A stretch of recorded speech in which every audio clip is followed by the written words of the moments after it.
most people with this that are around my age can't walk, but thanks to miracle flights, I'm able to walk. Thanks to my doctors, I'm able to walk. We like to say we have a cure for distance, and as I said, that it does no good for these families to be told that there's hope when that hope's thousands of miles or even 100 miles away and they can't afford to get there. You are listening to the Two Disabled Dudes podcast. I'm Kyle Bryant. And I'm Sean Baumsart. Together, we're navigating life with disability. All right, welcome back to the Two Disabled Dudes podcast. This is episode 49. Thanks for joining us today. Kyle, are you there? I am here. And Sean, I know that you just did a big event with Determinants, your organization, the other day. And, you and I talked last night a little bit about it, but I wanted you to tell our listeners how that went. Yeah, we just did our first big hike. Our plan was to summit White Mountain, and although we did not summit, we still had an incredible journey. 7 others and myself, so a team of 8, drove down to the southern side of California. We pitched tents and camped one night to get a little closer to the trailhead, and then driving up to the trailhead took a lot longer than we expected. We got a later start than planned, and I, of course, moved at a slower pace than I expected. I realized I learned so much on this little hike more than anything. Yeah. And I've done this hike, or I haven't summited White Mountain, but I had attempted 10 years ago. Oh, wow. So some of the first couple miles were familiar, and I was pretty proud that I got further than I did last time. But I'm pretty sure I moved slower today than I did 10 years ago. Well, yeah, that's easy to imagine that was true. Yeah. So, I think a lot of things, kind of eye-opening experience, but I'm so proud of the team. They walked with me. They waited. Some of the guys carried my packs for me at different times.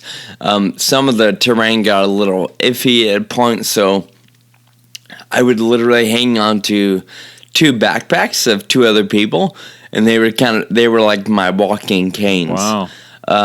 So an incredible group that just were tenacious in doing everything they could to help. We really just got to a point where it was too late to continue going.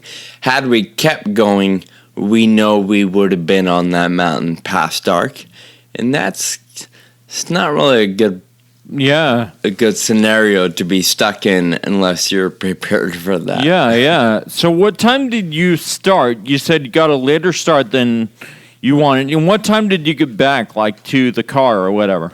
Yeah. Well, we woke up at 4:15 for almost 4:30, Yikes. So that was the plan.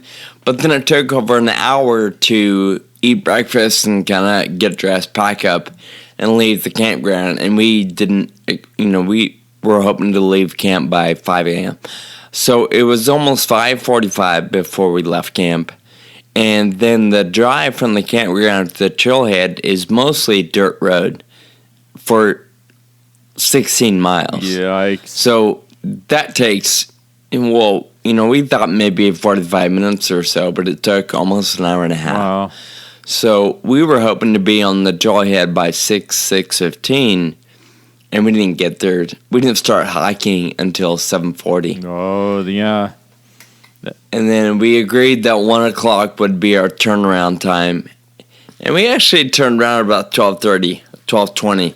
When we realized there was no way we're going to make the top, then I was like, well, let's quit wasting my energy going up a mountain we know we're not going to get to the top of. So we turned around, and we were on the path for about 8 hours. Okay. Geez, that is a long day, man. Holy cow. Yeah, in that 8 hours, we covered about 7 miles. Elevation changed a ton. We went up, and then we went down, and then we went up and down. It was a very hilly sort of mountain. The elevation gain was over 2,000 feet. Wow. Just being on the trail for 8 freaking hours is a long time for anyone, much less somebody with an energy deprivation disease, Yeah, it was a long day. One of our guys started to get elevation sickness, or at least wasn't feeling good. So our camera guy, actually a really good guy and a good friend, he just started getting to a point where he was getting a headache and not feeling good. So at one point, we actually left him and somebody else to hang out, and I kept going, and the rest of us kept going.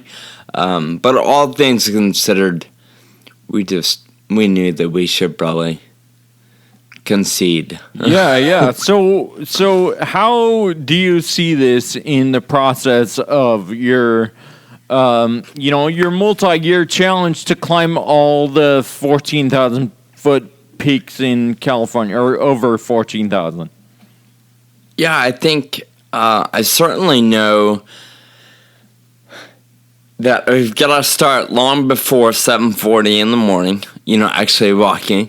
And I think trail camping is going to be important. I think I'm going to need more time. Yeah. Than getting up and down in the same day. That may not be true for all the mountains, but this particular mountain is actually one of the easier ones. It is one of the taller ones, but it's actually supposed to be one of the easier ones too. So I've got a feeling I'm gonna have to break it up a little more than just try to go up and down in one day. Yeah, it seemed like 2 6-hour days would be better than 1 8 or 9 hour day, right? Yeah, definitely. So definitely. Well, and so we'll try again. It sounds like it might be less technically challenging, but it sounds pretty endurance intensive, just because it's so long, right? I mean, other mountains are shorter hikes, but maybe more steep or something. Sure. Well, I think especially for me and Friedrich's ataxia, there were a lot of loose rocks. And when I say loose rocks, I don't mean gravel. I mean huge chunks of loose rock that if you step unaware, you might twist an ankle or break it. So I think that was one thing that caused me to move really slow.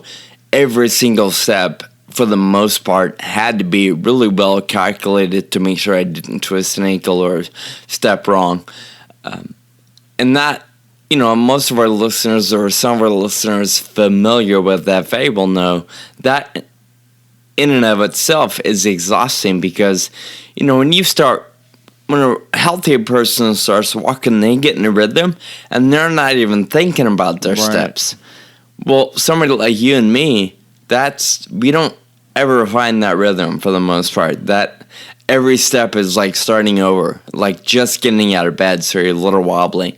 So that itself was very exhausting. Yeah, all that focus that you put into each step is energy that you could be using to power yourself, right? But instead, you're just worrying about, the way I see this, it's the beginning of the multi-year challenge, right? And this is just the start. I mean, you get, like you said before, you learned so much on this trip, and that's extremely valuable for the rest of the journey. And it's just it's a step in the journey, Yep. So, I mean, and like you said, you had a really great group of people, and I would bet every single one of them is going to double down next time and be like, all right, let's get this done. Yeah, it's certainly what I'm hoping. All right, well, this is an episode I've been looking forward to. We're joined today by Mark Brown, the CEO of Miracle Flights, and a good buddy of his, somebody that I've been following on social media for a little while, Levi. In fact, Go Little Levi is his Instagram handle, and I don't want to mess it up. So, Levi, is that right? Go Little Levi, is that? Or is Yeah, it just so my, Little Go Little Levi is my Instagram, and Okay. my Facebook and YouTube is Little Levi. I love it. Thank you so much. I don't want to mess that up or forget to mention it. So a cool little Instagram and social media presence. So I've enjoyed watching Little Levi. In fact, what I started to mention was I don't even know Levi's last name. He's just so famous as Little Levi. Levi, what is your last name? So it's a Polish last name, so it's really tricky for you to kind of say. I don't know. Like, you might be able to say it, Christosic. Ah, yeah, nope. Kirstosic. I've been saying it wrong for months. Because I knew your mom's last name, and I totally mispronounced it even this morning. So, Christosic. Awesome. Sean, Yeah. I dare you to try to spell that. Well, I have it in front of me, so Never mind. so that'd be cheating. Well, you guys heard Little Levi's voice there. Let me introduce you to Mark Brown, the CEO of Miracle Flights. Really, the part of the big content of what we're talking about today. Mark, are you on the line? I am. Good morning, Sean and Kyle. And you didn't have any problem pronouncing my last name. No, no, you're. Thank you. You'll be able to spell that one too. Yeah, no problem there. Well, I'm grateful to be here this morning. Thank you. Well, we're going to jump right into the good stuff. Levi, we want to hear from you first. Can you tell us a little bit about who you are? Introduce yourself to our listeners today. Alright. So I am Levi Christosic. I'm 12 years old, and I have a rare form of dwarfism called Jansen's medical seal tunnel dysplasia, hardest thing ever to pronounce. And I live, like I said, in Ocean Springs, Mississippi, just going and living life, doing things like we're doing now, and going on an adventure my whole life. Awesome, man. Hey, Levi, I don't know if anyone's ever told you this, but I've never met you in person, but I can hear like how positive you are through your voice. And I think it's really awesome. I just hear your life coming out through your voice there. You're a good guy. Thank you. Awesome. Well, Levi, thank you for that. Let's jump over to Mark. Can you tell us a little bit about yourself, Mark, and then maybe what got you and Levi connected? Well, thank you. I'm the CEO of Miracle Flights, and Miracle Flights is located in Las Vegas, Nevada. We've been around for 33 years, and I took over the organization from our founder, Ann McGee, about 3 years ago. And Miracle Flights flies sick children and their families to distant medical care all over the country. And Levi represents one of the amazing kids that we fly, but his story is incredible in and of itself. But he's a good example of many of the children we fly, where there may be one or two doctors in the country that help to treat a rare disease, and the only way that they can possibly get there is through help from our organization. But I met Levi when I first took over the organization a few years ago, and you guys talked about his spirit and his energy, and he's part of the inspiration for my job when I walk into that office every day. I've got a couple pictures of him, and he brings a smile to my face every day of the week when I see those pictures. Awesome. Hey, so Levi, can you tell us about your experience with Miracle Flights? Like, when did you take? I understand you've taken multiple flights with them. When did you take your first one? I want to say I was 3 years old when I took my first Miracle flights, and going next Sunday, I'll be taking my 20th Miracle Flights flight. Wow, man. So where are you flying to Yeah. and back? I'm Monday. flying to, I leave Sunday to go to Delaware, and I'm gonna be up there for about a week to have my legs operated on. Okay. So, Levi, is Delaware where you normally go? Is that a normal spot for you for medical help? It's one of the two places that I fly. That's one of the top two places I fly. Okay. A lot. Wonderful. That's cool. I bet you're pretty famous around that hospital or those offices there too. Everybody around my doctor's offices, all the people that work there know me by name, by everything. They're like, "Oh, hey, Levi." I'm like, "Hi." That's awesome. I love So, it. going back to Mark, can you tell us a little bit more about these flights and how Miracle Flights works? Like, we know you help people get to where they need to be. Where did the vision come from, and what does that mean? Do you just pay for flights, or are there other things that you guys are having to do to help people get across the state or country? Well, first of all, I'd like to say Levi certainly is a celebrity, and in Las Vegas, he's done a couple of commercials with our UNLV basketball coach, Coach Menzies, and the Hall of Fame UFC fighter, Forrest Griffin. So I'm kind of embarrassed when I go out with Levi in Las Vegas because everybody recognizes him. Because they know it. And, yeah, they know the man. I get pushed aside because everybody wants to talk to him. But he's become our unofficial spokesman, or one of them. But Miracle Flights, as I said, started 33 years ago. Our founder, Ann McGee, was in Las Vegas, and she had this vision of helping parents who might need distant medical care.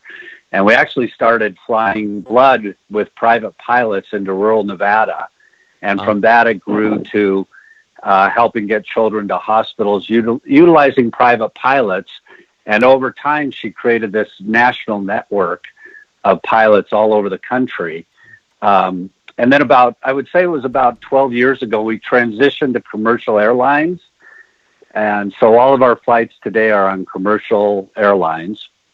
And the reason for that was many times it would, let's say a child had to fly cross country for a flight, and we had a pilot scheduled to bring them back, and there was a delay or a change in the plans. We had to reschedule another pilot, and that might not have been, the next pilot might have had a smaller plane. They had to stop more times for fuel, things like that.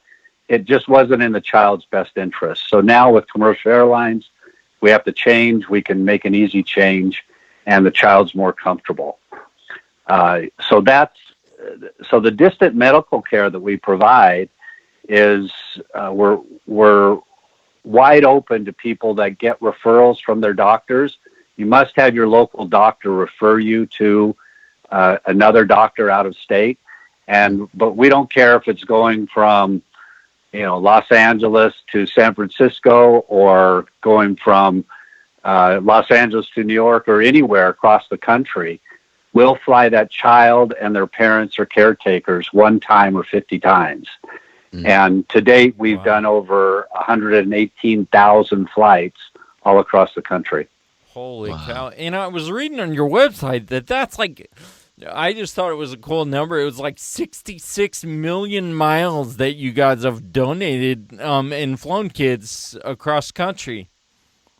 That's amazing. When you start to look at these numbers, are incredible. And Levi has a special part in the history of Miracle Flights because it was about 2 years ago, Levi, we celebrated the 100,000th flight of our organization, and Levi was at 100,000th flight. Yeah. Oh wow, that's very cool. Levi, did you get like some extra peanuts or anything on that flight? No, but I did. One thing that I did like is I got on the plane before all the other people did, which is Yeah. when you're handicapped, actually kind of helps. But I was besides the crew, which consists of the pilots and the all those other people. I was the first customer on board, I guess. Oh, that's nice. So they kind of rolled out the red carpet for you. Yep, they did. They actually Yeah.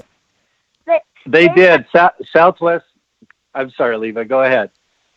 They had Kane on there. They had a bunch of people there, and just for me. That's And of course, awesome. Southwest Airlines is a great partner of ours, and they did roll out the red carpet for Levi. They even gave him a water cannon salute as the plane was departing, and they rarely do that for anybody. But in celebration of Levi, Southwest went all out for him. That's wonderful. Cool. I Go ahead. I love Southwest. I don't want to derail, but I love Southwest, and now even more. Yeah, I agree.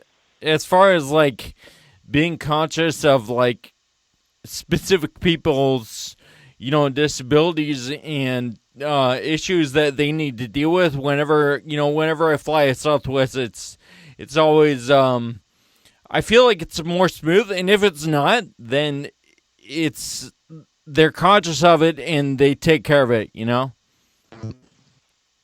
That's right. As I said, they donate a lot of flights to us, and when the process to book flights with our organization, once you have that doctor's referral, is pretty easy, and we'll use any airline that is convenient for the family.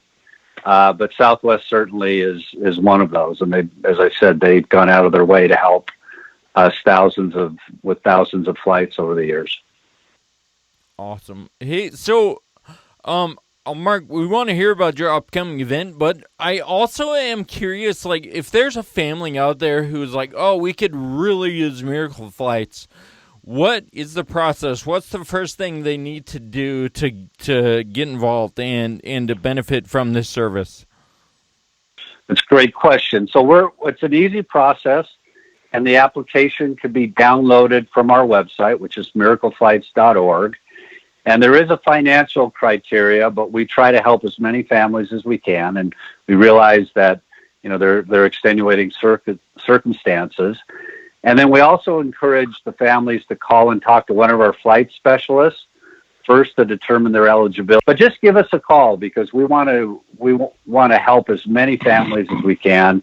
And as I said, once we start flying them, whether they need one flight or 50, 60, 70 flights, which we've done with many people, they become part of our family, and we stick with them all the way.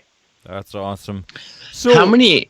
Sorry, on average, Mark, how many different families would you say you help every year? Well, it's a lot. We average about 700 flights a month all over the country. Oh wow! And so it's a big number, and we would like to. It took us 30 years to do our first 100,000 flights, and we would like to do our next 100,000 flights in 10 years. Mm-hmm. So we're out there trying to help as many people as possible. Beautiful. When it comes to helping people, is it any health, or does it need to be a rare or a disease that's gonna maybe genetic, or can it be a one time thing? Yeah, another great question. So we're not disease specific. It can be anything, and many times they are rare diseases because there may be just one physician. But we don't put a limit on the number of flights, and we certainly don't limit whatever the disease might be. So we're wide open. We have very limited criteria when it comes to that. And Miracle Flights is interesting. If you have private insurance, if you don't for your medical care, you're of course going to get taken care of. But if you don't, there are state, local, and federal safety nets. But if you're told that the only hope for your child is across country and you can't afford to get there, there's no safety net. So we fill a unique gap in this country's healthcare system. So, Mark, does the service apply to like clinical trials too? Maybe it's not like a procedure or something that's going to treat a child or a person, but it's a clinical trial that they want to participate in to advance research. Does that apply as well?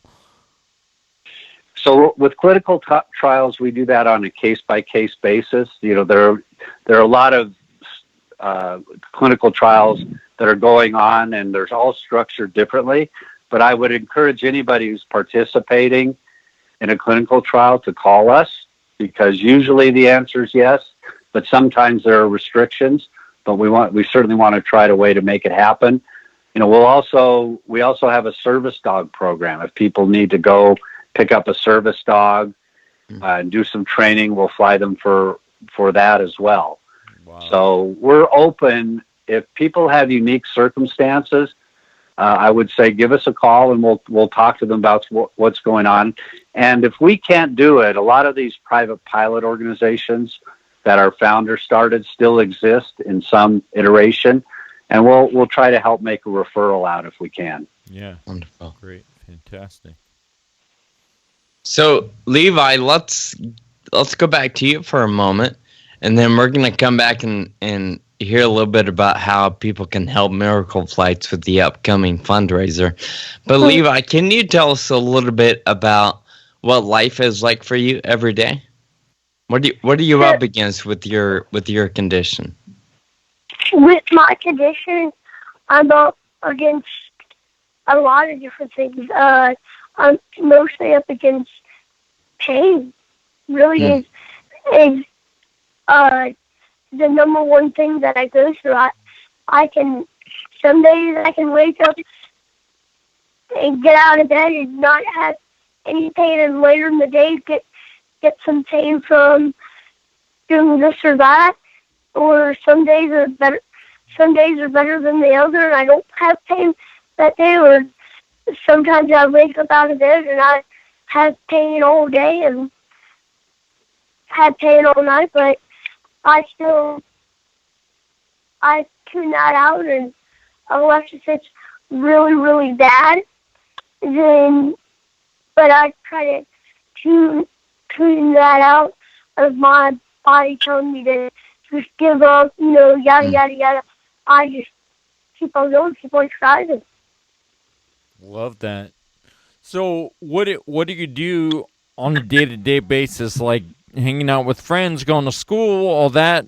What does it look like for you? I get up in the morning, I get dressed. Have a donut. Take a shower. I guess you could say I have a donut. And then I get in my mother's car, aka the mothership is what we call it. Because it has one of those front plate things that my mother wanted to name her van that, so nice. I was like, okay, whatever. And so I get up, ready to hop in the mothership, and I head to school, go to school, do my stuff there, and then I come back, and then it depends on what I have to do. If I have to do homework, I knock that out. And then sometimes I'll go swimming in my pool that's in my backyard, and my dad will grill out, and sometimes from time to time we'll have people come over, and my dad will make his very good chicken sandwiches, and yeah, we'll hang out, have a good time, and Very Levi cool. is being very humble, I must tell you. First of all, he's a great swimmer, but he's an even better fisherman. This guy can fish with the best of them. Oh, nice. yeah. My, one time me and my dad were out at Chandelier with a bunch of other people. It was like, there was maybe 10, 15, 14, maybe 16 people. We had two big boats out there and a few small ones, but I caught a really pretty big size redfish, and it was good when we ate it. But, I was gonna say the thing that I love about your story is, going back to what you were saying about experiencing pain, sometimes on a daily basis, but then also hearing about all the fun stuff you do despite. And you said earlier you just kind of push through and do what you need to do. And, I love that. I think that's something that we all face, whether it's with a rare disease or anything else that people face in life, right? Even if you don't have a disability, that's just a really great mindset to have. I love that, man. yeah, I just push through because life isn't always going to be fair. Because, stuff happens. And one of the things that encouraged me is my grandfather had this motto, is live life to the fullest. Oh, I love that. Good You're right. stuff. How true. Everything won't be easy, and I love that you have an enthusiasm for doing just that, living life to the fullest. I love it. Well, and speaking of it's not supposed to be easy, Sean, I believe we, in fact, were just talking about that. So it was almost like Levi knew what we were talking about, man. That's it. Yeah. Smart dude. So, Mark, obviously, Miracle Flights is a nonprofit organization. You've been around for 30 some odd years, and you guys are doing phenomenal work.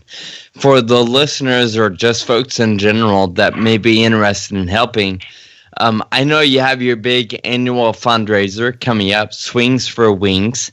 Can you tell us a little bit about that?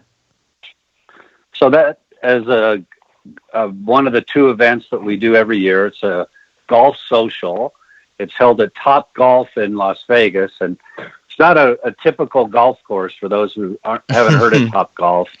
And it's a lot of fun. Levi came out last year, and I do feel compelled to call my man out on this donut thing, because when he came into town last year, there was a donut shop in the hotel that he stayed at, and they told me that they were sold out of maple donuts with bacon on them.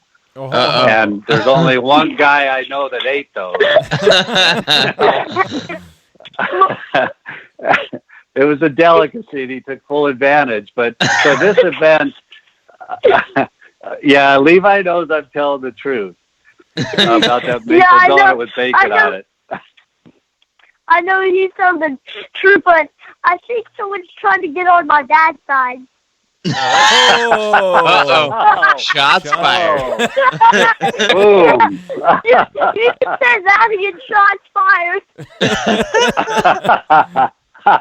Nice. But Levi came out last year, and this year on September 27th, we're having our golf social again. Levi's coming out for that, and we have it's a blast. It's one of the top events in Las Vegas, and for those listening, we still have some tickets available and sponsorship opportunities. But more importantly, on an ongoing basis, $20 will donate. We'll fly a child 25 miles to care. And you can donate directly to miracleflights.org on our website. And you are right. We the only way we're able to do what we do is through donations from people, generous people and foundations around the country. I'd like to add one thing. You guys talk about Levi's attitude, and it is amazing. And he's what makes all of us do what we do and enjoy it. Levi, like many others, is in a fight against time as well. We want to do everything we can to help find a cure. And Levi being a leading voice for his disease. But I also want to thank you guys for what you do and bring awareness to some of these things. And you guys provide inspiration every day. I know you guys just had a big hike that was incredible. So I just wanted to give a shout out to the two of you for everything you're doing with this podcast. Thanks so much, Mark. Really appreciate that. And, I know I speak for Sean when, and this is a sentiment I think that's echoed in a lot of people, but we're all in this together, and we all take inspiration from each other, and we're glad to be on the team with you guys. So, thank you. Levi, tell us a little bit more about yourself. I want to know how old you are. And so I am. Go ahead. Oh, sorry. I didn't know you were going to say anything else. That's okay. I'm 12 years old. And if I remember correctly, I saw a picture on your Instagram from, probably last year sometime. It was you and, the way you put it, your squad. There were 4 other people with the same condition as you in the U.S. Is that still true today? Tell us a little bit about the condition itself and just how rare it is. Okay, so if I'm correct, it's 1 in 1,000. 1 in 1,000. For my rare default. 28 worldwide. 28 worldwide. Wow. But there's at least 4 in America. 6 that we know of. And the picture you'll see on Wire shocking. You'll see pictures of kids laying on the ground with their hands and feet up, because most people with this that are around my age can't walk, but thanks to Miracle Flights, I'm able to walk. Thanks to my doctors, I'm able to walk, because most parents are like, let's sit back, let's see what happens. And when I was born, the doctors said I probably wouldn't make it but a couple of days.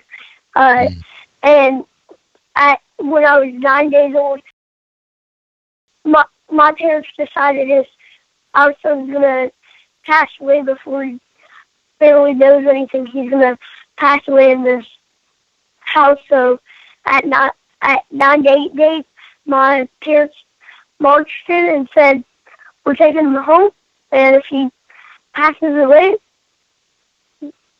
we'd rather him pass away with the family." So, but the doctor said that, and I lived.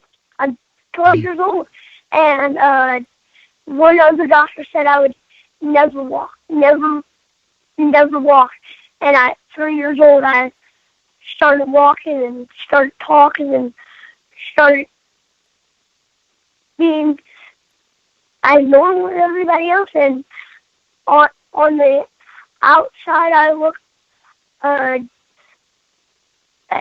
same as everybody else, but a little bit smaller. But on the inside, I look different. Does that matter? No. But I just keep on going, keep on living life to the fullest, and go have fun.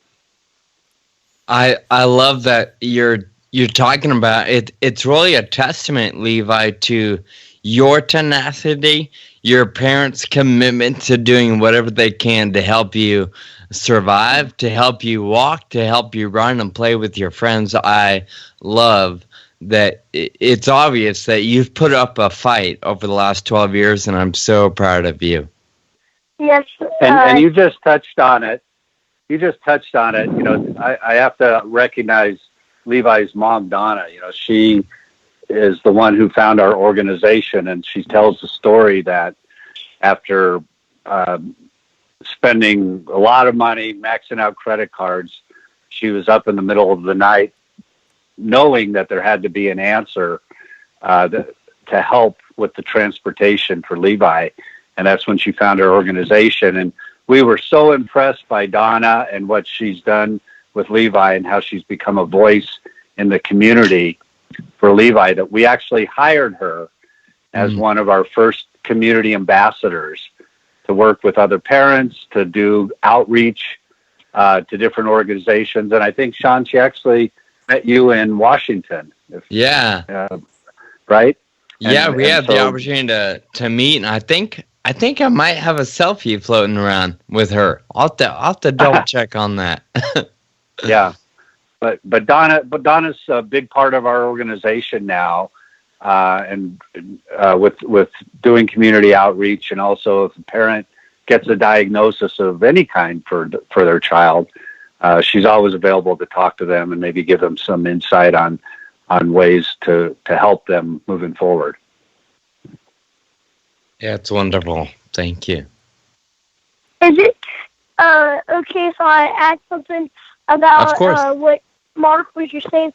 So with how we found miracles, like Mark said, we maxed out our savings account, maxed out credit cards, maxed out this, that. You know, we probably maxed it out, and we're having to go at least every 8 weeks to one of my doctors in Chicago, and we had a big decision to make: either give up or move there, or try to find somebody that can help us. And my mother was up at 2:00 in the morning searching online, and boom, Miracle Flights popped up, and ever since then we've been using Miracle Flights. We're going to be on next Sunday, 28 flights. 20, my bad. 20 flights, wow. So, Levi, you know, we're all going to be thinking about you next week as you go in for surgery. And can you tell us about your surgery and maybe how we might be able to track your progress and make sure you're doing all right? Yes. So to check how I'm doing all right, you can always look on my social media pages.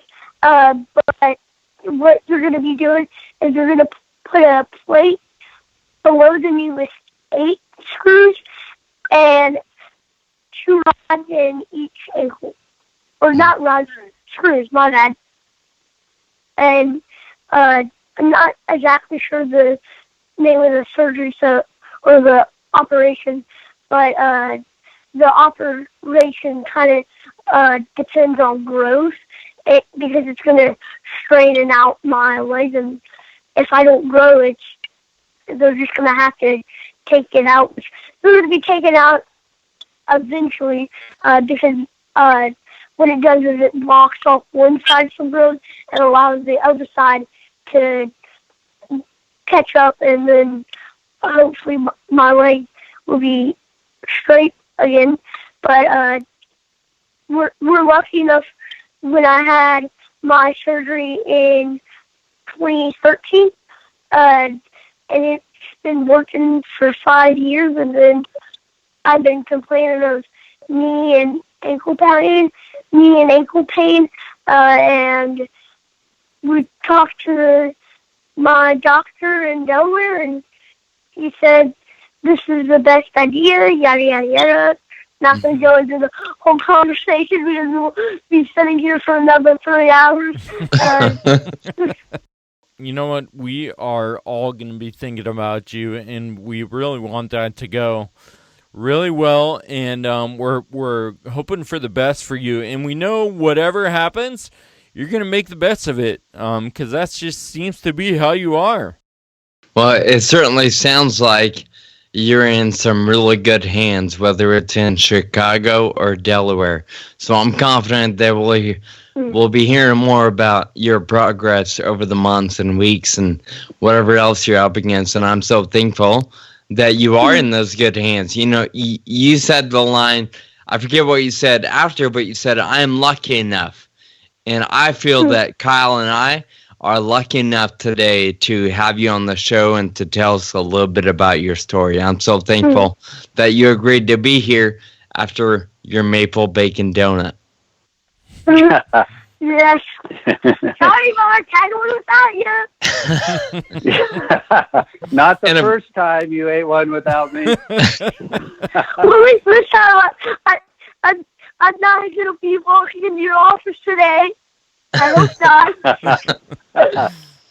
And Mark, of course, it sounds like you guys are doing some phenomenal work, and Levi and his family are in good hands with you and 700 other folks every single month.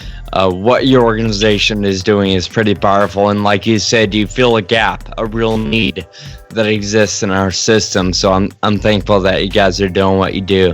I love your slogan or your tagline, what you'd like to say. Can you share with us your motto or your tagline?